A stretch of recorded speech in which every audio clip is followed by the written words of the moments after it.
The recent election of Cardinal Giorgia Bergoglio to the position of Pope Francis I was an unprecedented event the world has never before witnessed. It is the first time in history that a member of the Jesuit order has been elected to the highest position of the Roman Catholic Church. Reactions worldwide varied from jubilation to matter-of-fact acceptance to disinterest.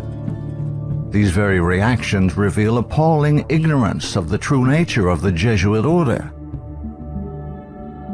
Widely regarded as a benevolent missionary order, known for its educational institutions, the Jesuit order, as the Society of Jesus is commonly known, has long played an incredibly influential, albeit secretive, role in the destinies of nations, organizations, and individuals. Rulers, presidents, scholars, and even Catholics themselves, who are aware of the evil perpetrated by this powerful, far-reaching order, have left on record grave warnings that all should heed. Following is a compilation of quotes from a variety of sources. Some admit that their own diabolical organizations were modeled on Jesuit principles. Others give warning. A number of those who sought to warn did so at the cost of their lives. World's Last Chance would encourage all to carefully study the following material. Proverbs 1:5 tells us, "A wise man will hear and will increase learning, and a man of understanding shall attain unto wise counsels." Ignatius Loyola, 1491 to 1556, founder of the Society of Jesus and its first superior general. Nor will it contribute a little to our advantage if with caution and secrecy we foment and heighten the animosities that arise among princes and great men, even to such a degree that they may weaken each other. But if there appear any likelihood of reconciliation, then as soon as possible let us endeavor to be the mediators, lest others prevent us. Finally, let all with such artfulness gain the ascendant over princes, noblemen, and the magistrates of every place, that they may be ready at our beck, even to sacrifice their nearest relations and most intimate friends, when we say it is for our interest and advantage. Let proper methods be used to get knowledge of the animosities that arise among great men, that we may have a finger in reconciling their differences. For by this means we shall gradually become acquainted with their friends and secret affairs, and of necessity engage one of the parties in our interests. Immediately upon the death of any person of post, let them take timely care to get some friend of our society preferred in his room. But this must be cloaked with such cunning and management as to avoid giving the least suspicion of our intending to usurp the prince's authority. Putting aside all private judgment, we should always be ready to accept this principle. I will believe that the white I see is black, if the hierarchical church so defines it. Princes and persons of distinction everywhere must, by all means, be so managed that we may have their ear, and that will easily secure their hearts, by which way of proceeding all persons will become our creatures, and no one will dare to give the society the least disquiet or opposition. Finally, the society must endeavor to effect this at least, that having gotten the favor and authority of princes, those who do not love them at least fear them.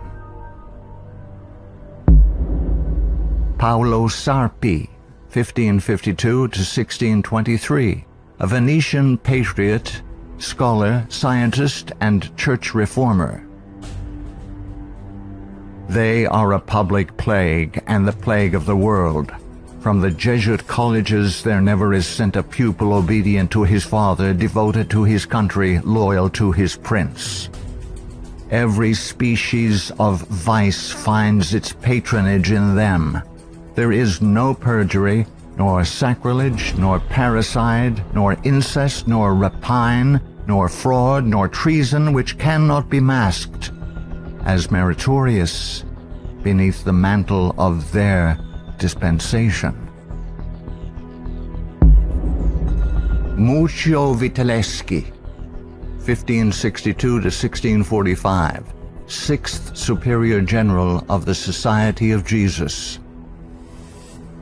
When sovereigns require a Jesuit's opinion on any subject, the Jesuit in question is to report the matter to his superior, who is to lay it before several Jesuits for discussion. The resolution formed after this consultation is supplied to the Jesuit, who has been consulted by the sovereign. Priest Antoine Arnaud, 1612 to 1694. Do you wish to excite troubles, to provoke revolution, to produce the total ruin of your country?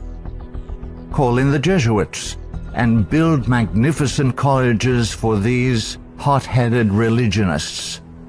Suffer those audacious priests in their dictatorial and dogmatic tone to decide on affairs of state. Michelangelo Tamburini, 1648 to 1730, 14th Superior General of the Society of Jesus. See, sir, from this chamber I govern not only to Paris, but to China, not only to China, but to all the world, without anyone to know how I do it.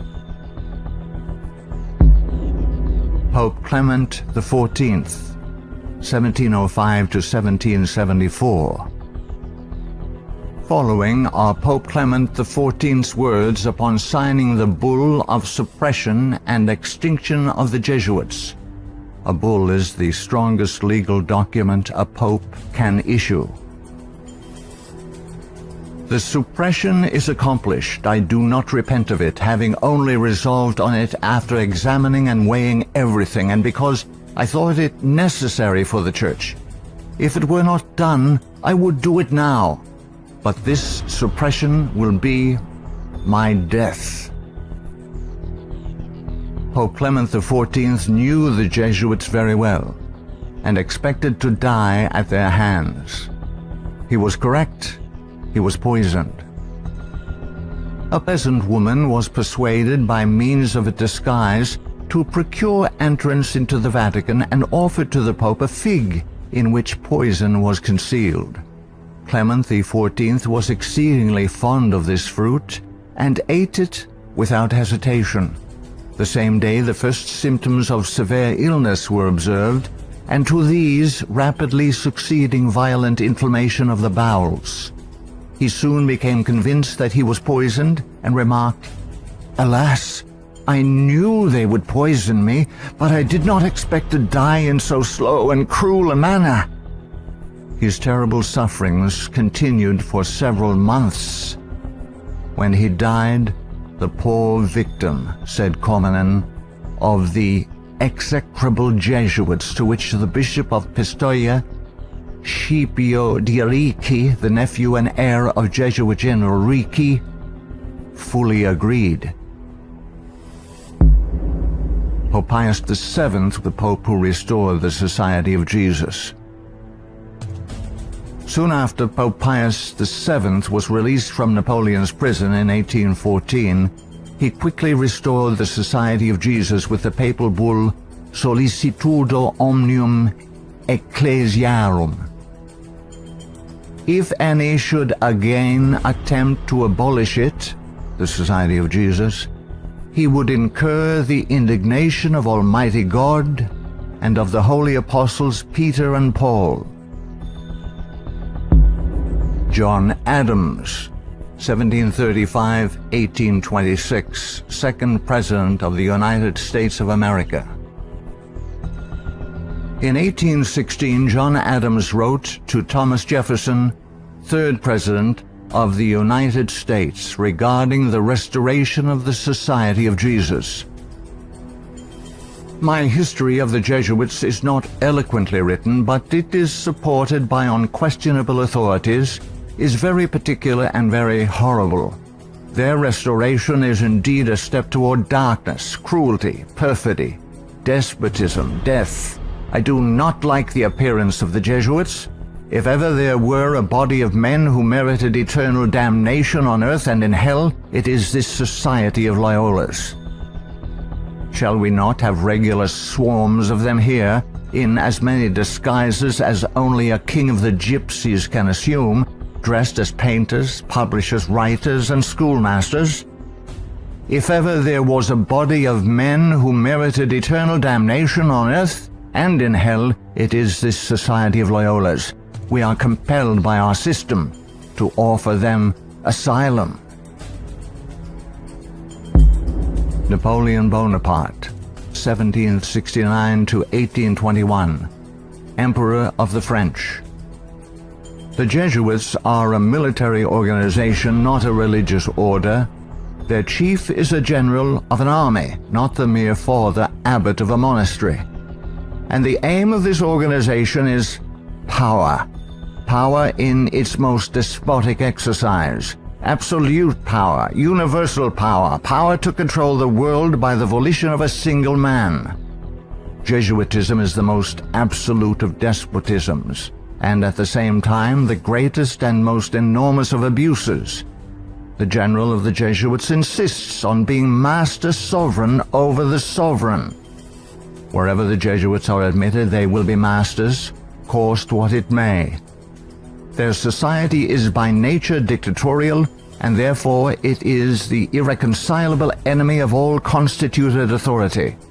Every act, every crime, however atrocious, is a meritorious work, if committed for the interest of the Society of the Jesuits or by the order of the general.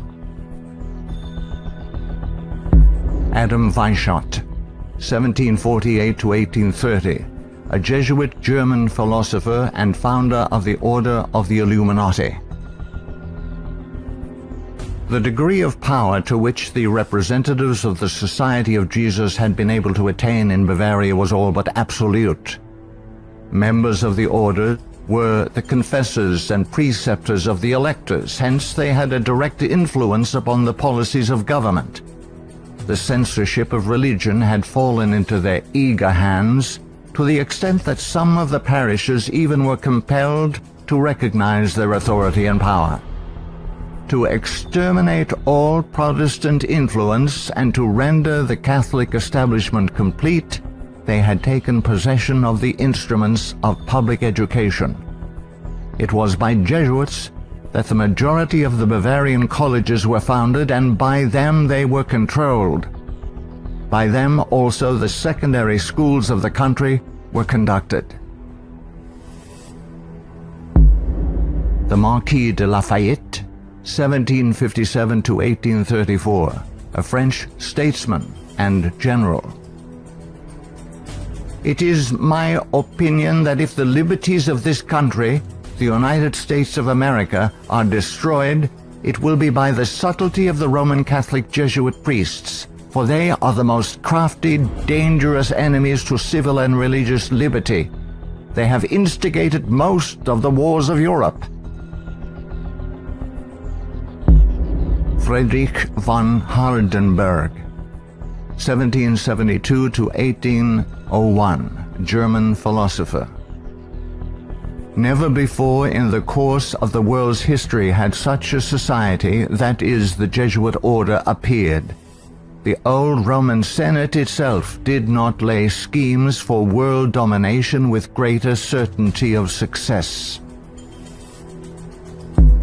André-Marie Jean-Jacques Dupin, 1783 to 1865, a French statesman. The Jesuits are a naked sword whose hilt is at Rome, but its blade is everywhere, invisible until its stroke is felt. Samuel Morse, 1791 to 1872, American inventor of the telegraph. They are Jesuits. This society of men, after exerting their tyranny for upwards of 200 years, at length became so formidable to the world, threatening the entire subversion of all social order, that even the Pope, whose devoted subjects they are, and must be, by the vow of their society, was compelled to dissolve them. They had not been suppressed, however, for 50 years before the waning influence of popery and despotism required their useful labors to resist the light of democratic liberty, and the Pope, Pius VII, simultaneously with the formation of the Holy Alliance, revived the order of the Jesuits in all their aureory. From their vow of unqualified submission to the sovereign pontiff, they have been appropriately called the Pope's bodyguard. And do Americans need to be told what Jesuits are? They are a secret society, a sort of Masonic order, with super-added features of revolting odiousness, and 1,000 times more dangerous. They are not merely priests or of one religious creed. They are merchants and lawyers and editors and men of any profession having no outward badge in this country by which to be recognized. They are about in all your society. They can assume any character, that of angels of light or ministers of darkness, to accomplish their one great end, the service upon which they are sent, whatever that service may be. They are all educated men, prepared and sworn to start at any moment and in any direction, and for any service, commanded by the general of their order, bound to no family, community, or country by the ordinary ties which bind men, and sold for life to the cause of the Roman pontiff. And who are these agents? They are for the most part Jesuits, an ecclesiastical order proverbial through the world for cunning, duplicity, and total want of moral principle, an order so skilled in all the arts of deception that even in Catholic countries, in Italy itself, it became intolerable and the people required its suppression. Orestes Augustus Brownson, 1803 to 1876, New England intellectual and activist, preacher, labor organizer, and noted Catholic convert and writer. Undoubtedly, it is the intention of the Pope to possess this country, America. In this intention, he is aided by the Jesuits and all the Catholic prelates and priests. If the Catholic Church becomes predominant here, Protestants will all be exterminated. Abraham Lincoln, 1809 to 1865, 16th President of the United States of America. This war, the American Civil War, 1860 to 1865, would never have been possible without the sinister influence of the Jesuits. We owe it to popery that we now see our land reddened with the blood of her noblest sons. Though there were great differences of opinion between the South and North on the question of slavery, neither Jeff Davis nor any one of the leading men of the Confederacy would have dared to attack the North had they not relied on the promise of the Jesuits that under the mask of democracy, the money and the arms of the Roman Catholics, even the arms of France, were at their disposal if they would attack us.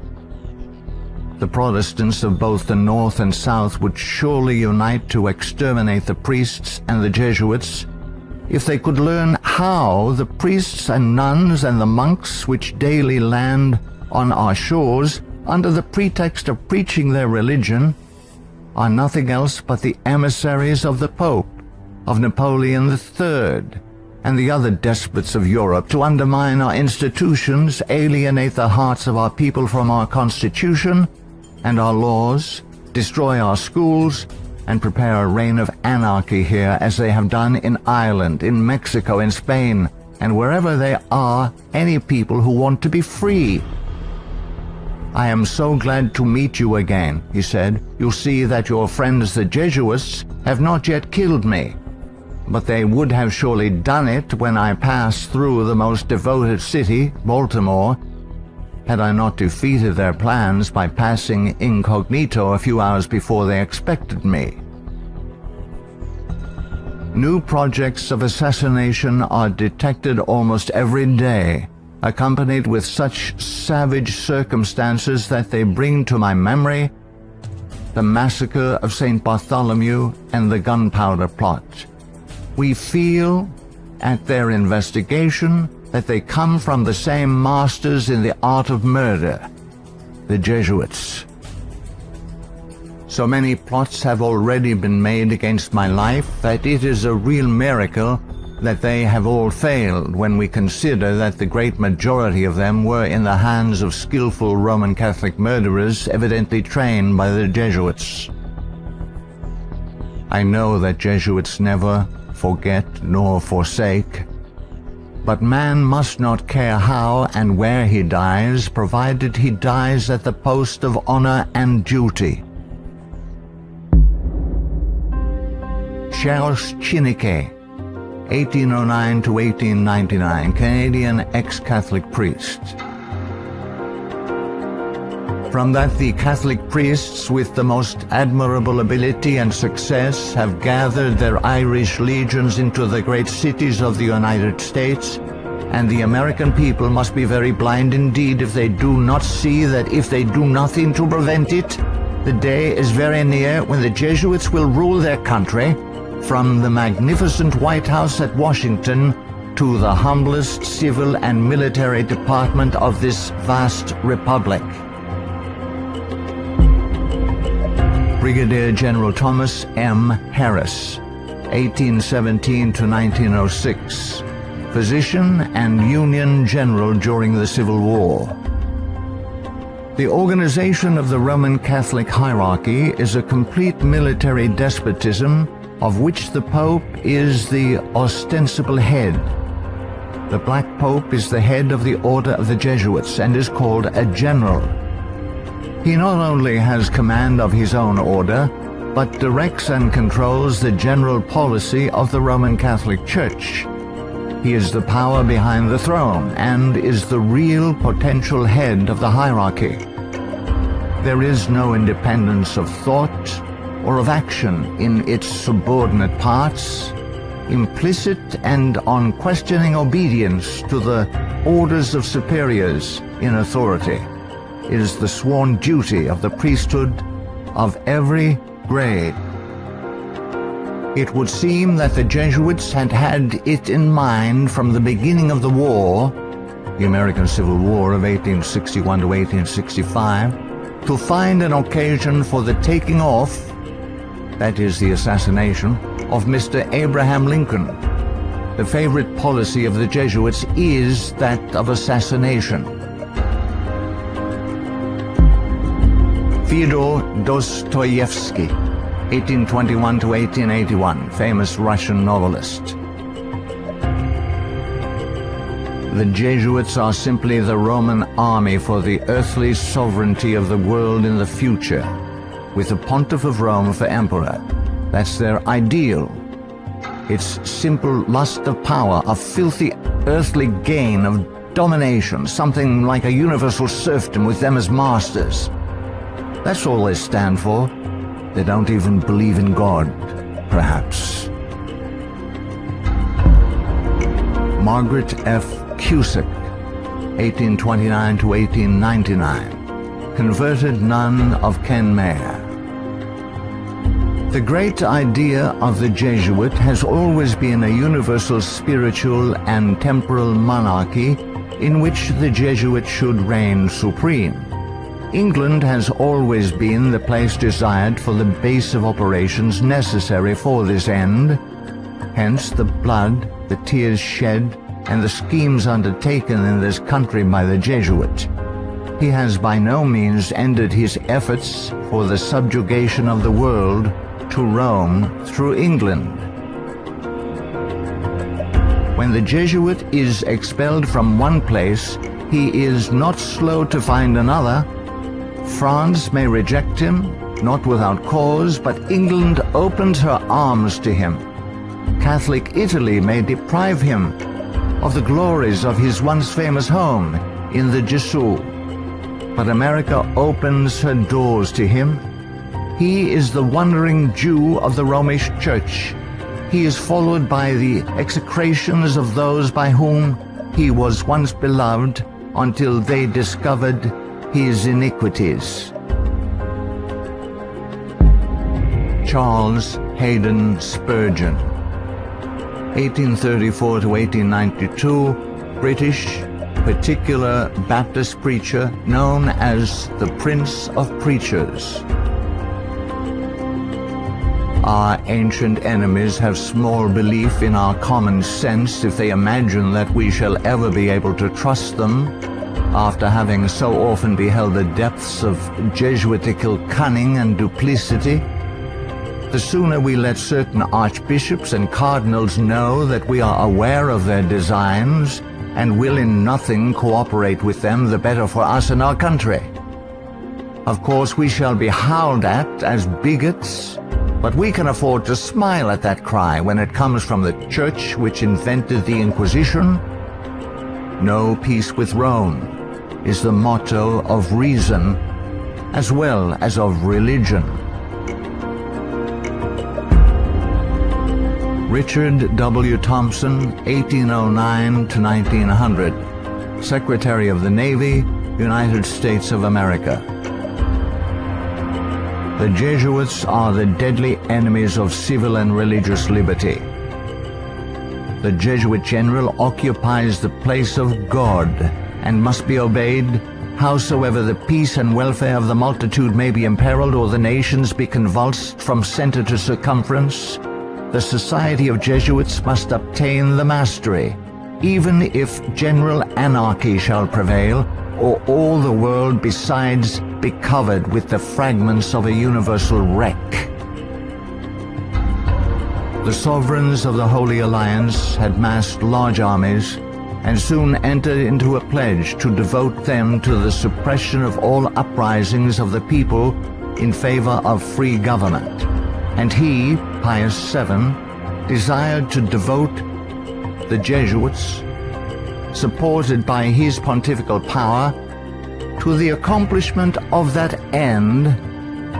He knew how faithfully they would apply themselves to that work, and hence he counseled them in his decree of restoration to strictly observe the useful advices and salutary counsels whereby Loyola had made absolution the cornerstone of the society.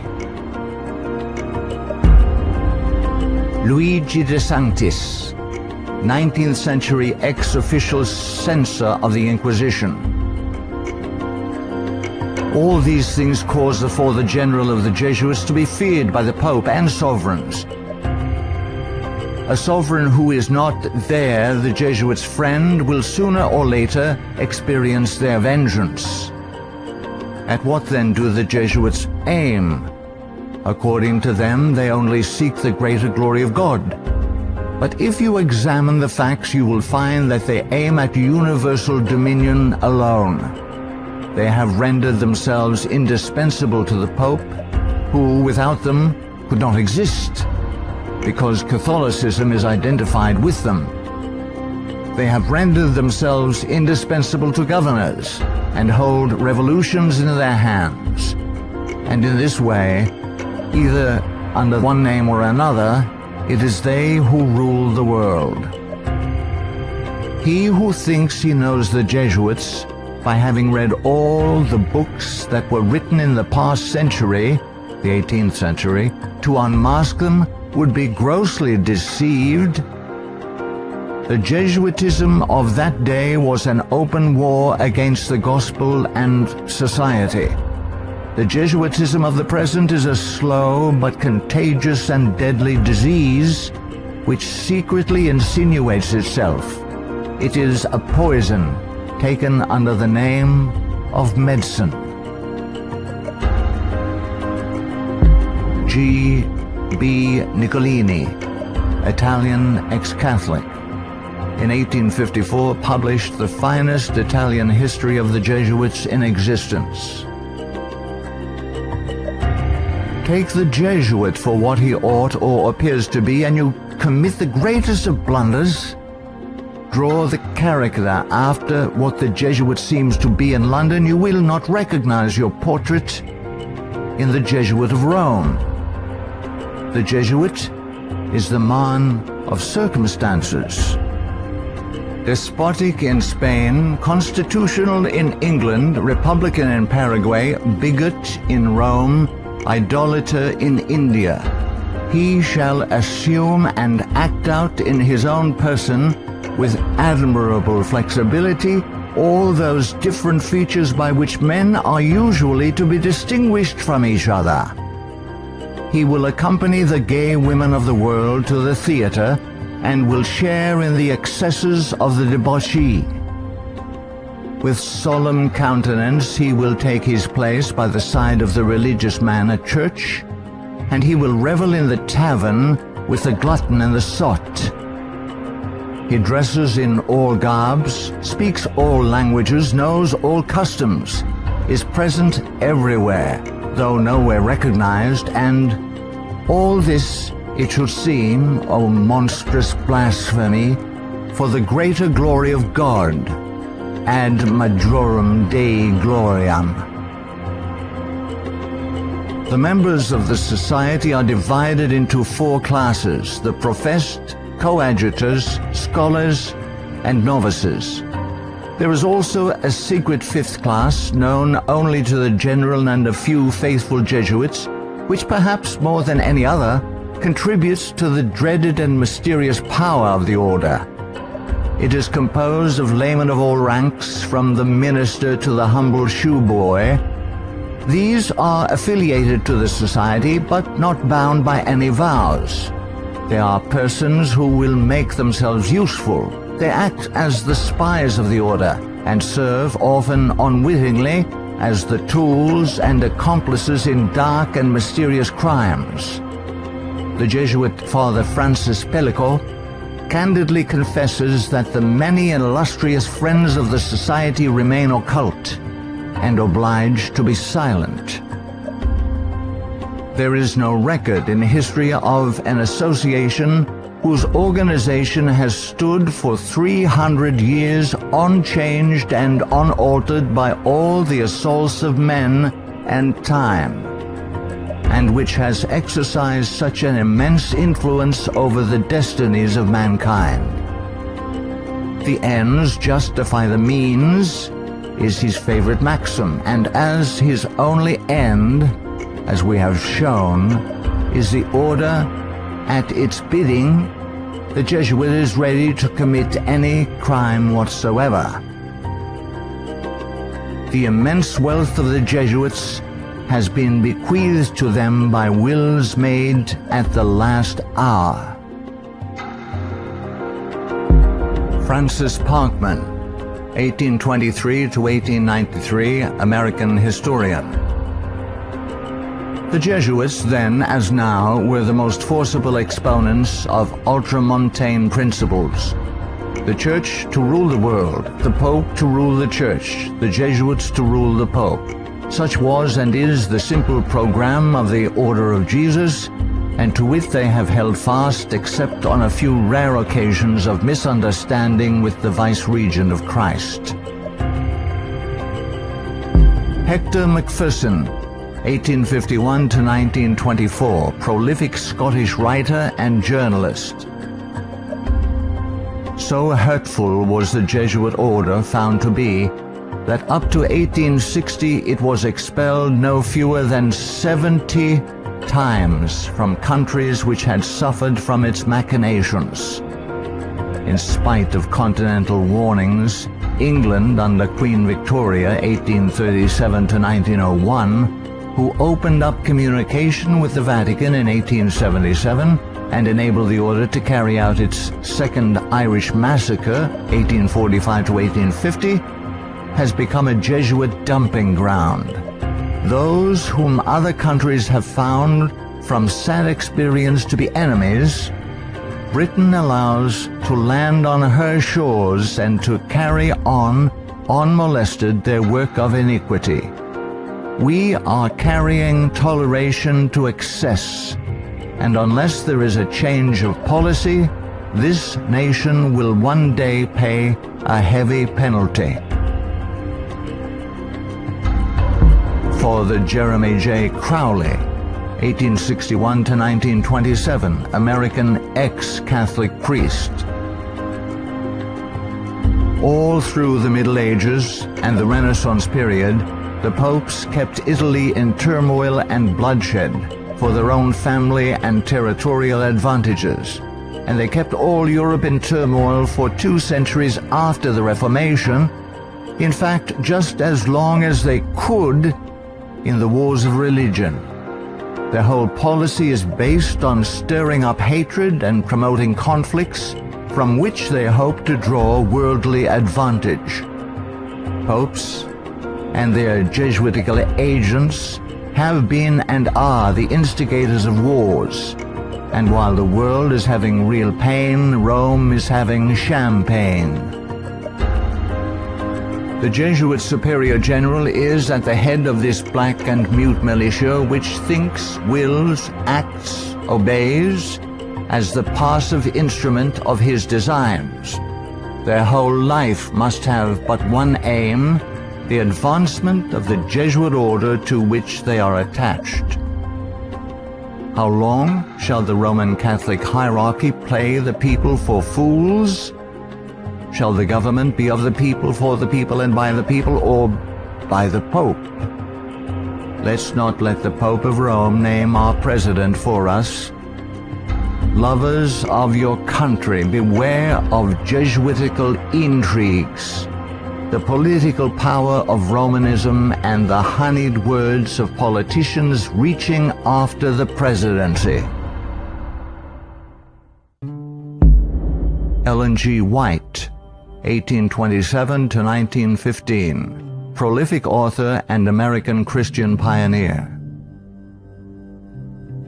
Jesuitism inspired its followers with fanaticism.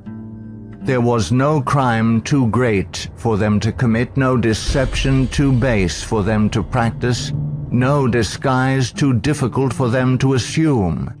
It was a fundamental principle of the order that the end justifies the means. By this code, lying, theft, perjury, assassination were not only pardonable but commendable when they serve the interests of the Church.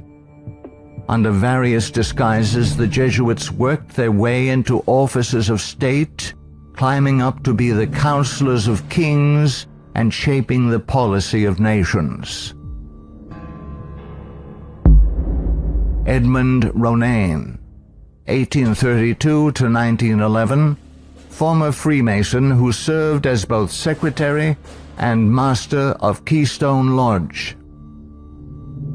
The religion of Masonry is a system of absolute despotism, and like that of Rome, demands a blind, unquestioning obedience to all its laws, rules, and edicts, whether right or wrong. What a singular commentary on the indifference, the subserviency, or the cowardice of society, that an institution professedly organized by such cunning knaves, the Jesuits, and for such base purposes, and which has been sustained by fraud, falsehood, and deception from the commencement of its career to the present time, should be permitted today to dictate to, if not virtually to rule the nation, and to create such a dread in communities that even some of the ministers of Christian denominations, who detest its vile philosophy and who would like to see it swept from the face of the earth, are absolutely afraid to mention its name, either in the pulpit, the prayer meeting, or the Sabbath school, lest its secret vendetta vengeance might, in some concealed manner, be wreaked upon them. Adolf Hitler, 1889 to 1945, Austrian-born German politician and the leader of the Nazi Party. I have learned most of all from the Jesuit order. So far there has been nothing more imposing on earth than the hierarchical organization of the Catholic Church. A good part of that organization I have transported direct to my own party. The Catholic Church must be held up as an example. I will tell you a secret. I am founding an order. In Himmler, I see our Ignatius de Loyola. Walter Friedrich Schellenberg, 1910 to 1952, German SS Brigadier Führer, who rose through the ranks of the SS to become the head of foreign intelligence. The SS had been organized by Himmler according to the principles of the Jesuit order. The rules of service and spiritual exercises prescribed by Ignatius de Loyola constituted a model which Himmler strove carefully to copy. Absolute obedience was the supreme rule. Every order had to be executed without comment. Averill Manhattan, 1914 to 1990, a writer and philosopher. The Jesuits are one of the largest stockholders in the American Steel Company, Republic, and National. They are also among the most important owners of the four greatest aircraft manufacturing companies in the U.S., Boeing, Lockheed, Douglas, and Curtiss-Wright. No political event or circumstance can be evaluated without the knowledge of the Vatican's part in it, and no significant world situation exists in which the Vatican does not play an important explicit or implicit role. Alberto Rivera, 1935 to 1997, ex-Jesuit. The higher I went in the Jesuit order, the more corruption I saw within the institution. I was invited to attend a secret black mass by high-ranking Jesuits, including Superior General Pedro Arupe, in a monastery in the northern part of Spain. When I knelt to kiss the ring of a high official, I saw a symbol on that ring that made my blood run cold. It was a Masonic symbol, the compass and the square. A thing I hated, and I had been told to fight against it. I found out the Jesuit general was also a Mason and a member of the Communist Party in Spain. Frederick Tupper Southey III, 1936 to 2007, American composer, musician, author, and artist. The Roman Inquisition had been administered since 1542 by the Jesuits. Edmund Paris, 1894 to 1970, author of The Secret History of the Jesuits. The public is practically unaware of the overwhelming responsibility carried by the Vatican and its Jesuits in the starting of the two world wars, a situation which may be explained in part by the gigantic finances at the disposition of the Vatican and its Jesuits, giving them power in so many spheres, especially since the last conflict. The Jesuits are a secret society, a sort of Masonic order, with super-added features of revolting odiousness and 1,000 times more dangerous. The Führer had come to power thanks to the votes of the Catholic Zentrum, Central Party overseen by Jesuit Ludwig Kass, only 5 years before, 1933. But most of the objectives cynically revealed in Mein Kampf were already realized. This book was written by the Jesuit-controlled Father Bernhard Stempfler and signed by Hitler. For it was the Society of Jesus which perfected the famous Pan-German program as laid out in this book, and the Führer endorsed it. Nino Lobello, 1922 to 1997, American author and journalist, specialized in writing about the Vatican. The Pope's confessor, an ordinary priest, must be a Jesuit. He must visit the Vatican once a week at a fixed time, and he alone may absolve the Pope of his sins. Michael Bunker, American writer, historian, theologian. There is a conspiracy against Christendom, but who are Satan's agents in this conspiracy? The agents are the Jesuits. Even though the Jesuits exude vast influence and control in the areas of theology, education, recorded history, and current media, I am still perplexed that virtually no literature exists exposing the Jesuits' influence on mainline Protestantism. In this work, the author uncovers forgotten history regarding the cooperative salvation theology of the Jesuits. From Cain to Charles G. Finney, this book proves that modern Protestantism has abandoned the doctrines of grace and embraced the satanic doctrines of cooperative salvation. Eric John Phelps, 1953, still living, author and protagonist in the truth-seeking movement in the United States. In the 20th century, the Jesuits have conducted their inquisition under the names of Nazism, fascism, communism, and now Islamic terrorism, with their inquisitors Adolf Hitler, Francisco Franco, Joseph Stalin, and now Osama bin Laden.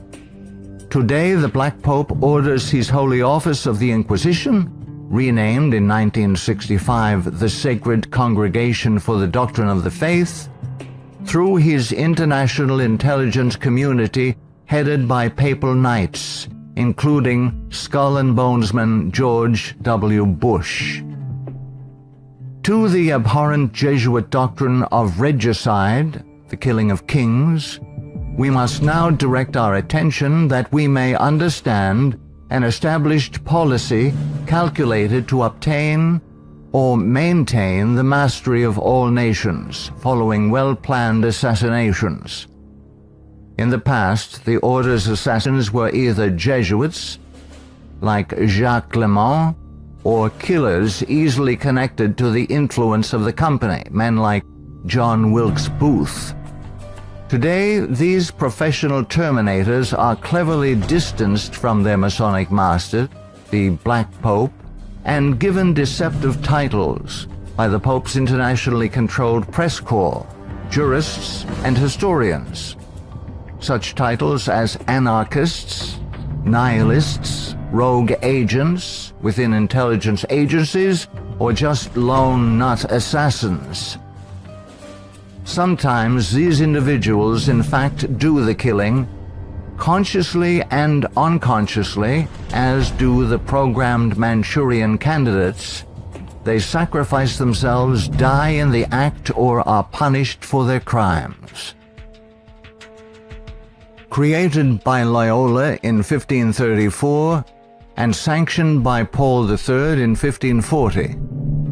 In seeking to destroy the Protestant Reformation and restore the Dark Ages with the White Pope, exercising his temporal power as the universal monarch of the world, authored the 25 sessions of the Council of Trent, 1545 to 1563, and established themselves as the confessors and advisors of the monarchs of Europe, promoting absolute monarchical despotisms through which they ignited monstrous wars, characterized by pitiless massacres of Protestants and innocents, such as the Dutch Revolution, 1568 to 1648, the 30 Years' War, 1618 to 1648, the Puritan Revolution, 1644 to 1653, the 7 Years, French Indian War, 1754 to 1763. While oppressing and weakening the peoples of the nations and the Semitic Hebrew Jewish race with the Holy Office of the Inquisition, aided by the Knights of Malta and later Scottish Rite Freemasonry from 1540 to 1773, we as God's people in 14th Amendment America have received the Lord Jesus Christ as our personal Savior according to His blessed gospel set forth in His infallible Holy Scriptures. The authorized King James Version of 1611, must repent of our personal and national sins. Then we must forsake them. Some of those sins are: 1. Permitting the army of the Black Pope, the company of the Society of Jesus, to exist, mightily prosper, and absolutely control the government of the United States through its Council on Foreign Relations within our borders. 2. Believing the Jesuit-controlled American press, which has continually lied and deceived us throughout the 20th century. 3.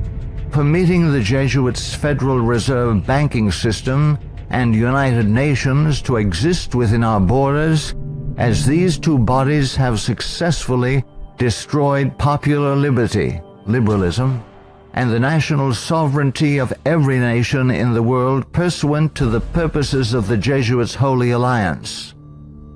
4. Waiving our Fourth and Fifth Amendment rights secured by the declaratory and restrictive clauses of the Bill of Rights at the insistence of the Baptists of Virginia, and so dearly paid for with torrents of blood by our Protestant forefathers, through filing our confessions every April 15th, paying the heavy and progressive communist income tax, thereby financing a multitude of sins. 5. Permitting the drafting, vaccinating, and sending of our sons abroad to fight the Pope's foreign wars, such as the war in Vietnam and the recent wars in Serbia, Iraq, and now Afghanistan, resulting in the further destruction of American liberals and foreign heretics so condemned by the Jesuits' Council of Trent. 6. Permitting the Jesuits, in control of the government of the American Empire, to use our military and financial might to enthrone dictators around the world whose first allegiance is to Rome, thereby restoring the temporal power of the Jesuits, infallible Pope, returning the world to the Dark Ages. 7. Consenting to the Jesuits' Supreme Court decisions in removing the Protestant Bible and prayer from the bulwark of American liberty so hated by the Jesuits, the public school system. 8. Consenting to the immigration of millions of Roman Catholics and pagan persons of color whose loyalty to the Pope or their own race, religion, and nationality is greater than their loyalty to our Protestant constitution and republican form of government, thereby creating a multitude of agitations justifying more centralization of power in Washington, D.C., and through amalgamation, the Africanization of the American white Celtic Anglo-Saxon race, being historically the greatest enemy of the Jesuit order, especially its Bible-believing Protestants and Baptists, as intended by the Company of Jesus pursuant to its Jesuit oath. 9. Consenting to the Jesuit Supreme Court's several decisions of forced integration, resulting in the destruction of both the white and black races through amalgamation, as the exchange of viruses, bacteria, and parasites, unique to each race, creates powerful combinations in the offspring, producing a non-resistant, weak, and sterile population within 5 generations. 10. Consenting to the Jesuit Supreme Court's decision of legalized abortion, resulting in the mass murder of unborn babies, polluting the land with innocent blood, ultimately collapsing the Ponzi scheme called the Social Security system, justifying mass murder of the elderly by the coming fascist dictator, provoking the Lord against us to consume us, until there be no remnant nor escaping in the land, by means of a massive military invasion composed of a coalition of nations, cleansing the land with the blood of unrepentant and unforgiven American murderers. 11. Succumbing to race hatred as a result of Jesuit-controlled Masonic agitators such as the White Knights of the Ku Klux Klan and the Black Nation of Islam, justifying the imposition of martial law when the inner-city race wars begin. 12. Sheepishly giving up our real wealth, gold and silver coins in exchange for indulgences, the Jesuits' worthless paper money called Federal Reserve notes, and thereby becoming a nation of overworked, unprincipled, money-hungry thieves. 13. Consenting to the cattle brand of the Jesuits' Social Security number as a means of identification to be used by their international intelligence community, begun by Hitler's SS at Dachau, it being the forerunner of. 14. Obeying the evil 1968 gun law of Nazi origin and thereby, upon purchasing new firearms, blindly registering our guns, our swords of just defense, enabling the coming Jesuit-controlled white fascist military dictator to ultimately take them from us, making our annihilation sure pursuant to the Council of Trent. 15. Committing a multitude of personal sins, both public and private, ensuring that our annihilation will be a righteous act in the eyes of both the risen Son of God and mortal man. Far from being the benevolent educational missionary society many view the Society of Jesus as being, the Jesuit order is responsible for some of the most heinous acts in recorded history. They have battled truth and righteousness, crushed religious liberty, influenced kings, and sought to mold the course of history to carry out their own agenda. Now that the visible head of the Roman Catholic Church is himself a member of this order, the power of the Jesuit order is complete. Let all who love truth, all who love freedom, take heed and beware of the danger now facing the world in the person of Pope Francis I. Error and wickedness will ever seek to use force against truth and righteousness. Now is the time to draw close to Yahuwah, setting aside the sin that doth so easily beset, and surrender all to the Creator. he will accept all who come to him in faith. A prudent man foreseeth the evil, and hideth himself, but the simple pass on, and are punished. You have to let it all go. Fear. Doubt. Disbelief. Free. You are not.